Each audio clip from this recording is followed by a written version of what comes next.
You're good to go. Hey there everyone, we're here at the 21 Convention in Melbourne. This is our speaker. He's done a fabulous job today. So the couple questions I normally have just a few questions that I like to ask the speakers, but this guy, I have tons of questions, so if you haven't seen his speech, you should check it out. The first thing that I definitely want to ask you is, what should you be eating, and what you should definitely not be eating? Is there like a specific food that you should eat and one that you shouldn't be eating? Right, so specific foods that I always recommend people eat are things that are hunted, fished, gathered, and plucked. Basically, the way you want to think about it are natural foods. Okay. So again, things that are hunted, fished, gathered, and plucked, whether that be from an animal or animal products, things that grow from the ground, things that are fished, things that actually require the human body some energy to gather, if that makes sense. So in a real simple way, another way to think about it is, would my grandmother have access, or would my great-grandmother have access to this food? So essentially things that have sexy marketing on them or labels or anything like that, they're probably the worst type of foods that you can have. So to answer the other question about what foods should you absolutely be avoiding, it's any food that was once natural that has a lot of steps removed to being refined food and to being into that packet. So say for example, potato grows from the ground. Potatoes are great, but potato chips, not so good, yeah? So that's in a label, that has a label, that has marketing around it. Soft drink example, it's a food process. Yeah? You want to be eating things that are hunted, fished, gathered, and plucked, natural foods all the way.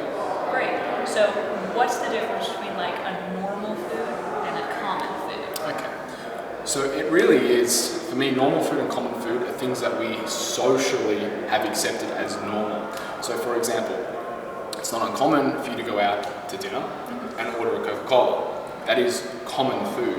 However, it's not normal. And what I mean by normal is what's normal in relation to human physiology and what's normal in relation to human evolution. Now, 100 million years ago, or I was trying to say 100 million, 5 million years ago, or 100,000 years ago, those foods were never in our environment. You know, there wasn't a Coca-Cola tree, right? Coca-Cola really lasts 100 years. So it's common, it's socially common for us to consume these foods, but it's absolutely not normal. So the foods, again, to relate back to point one, the foods that you want to be consuming are things that haven't been evolved in the last 100 years, that have stood the test of time. Okay, so that brings me to my next question. One, I'm out with friends at a restaurant, or if anybody's out at a restaurant, what's okay to order? What do I know that's safe to order? Cool, so one of the quick tips I always give my clients is to say this little one line, and that's, I'm a celiac, and I'm also intolerant to dairy.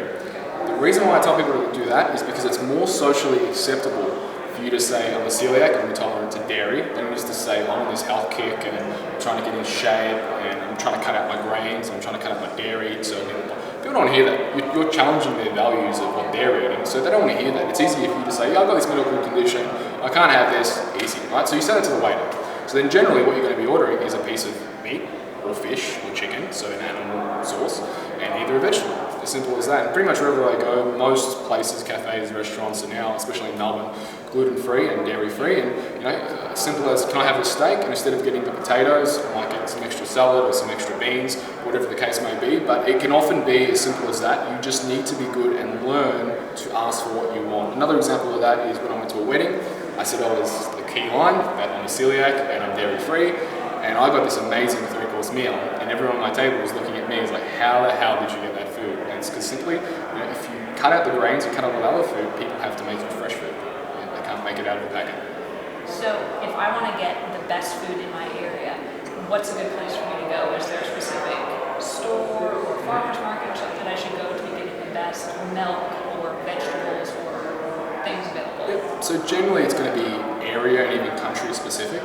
Okay, so I can say in Melbourne, or in Australia, what we want to do is go on the web and type in Rotary's farmers markets, and therefore you can probably find a local farmer near you, whether it be produce or meat or whatever it is, and make friends. So I made friends with my beef farmer, and he raises grass-fed cow and all that. He delivers it to my house. So that's one tip. In Melbourne, again, the Queen Victoria markets. But the key thing to ask, more important than any of that, is to go into things like butchers. Obviously, supermarkets aren't the best place to shop. You know, they're just not.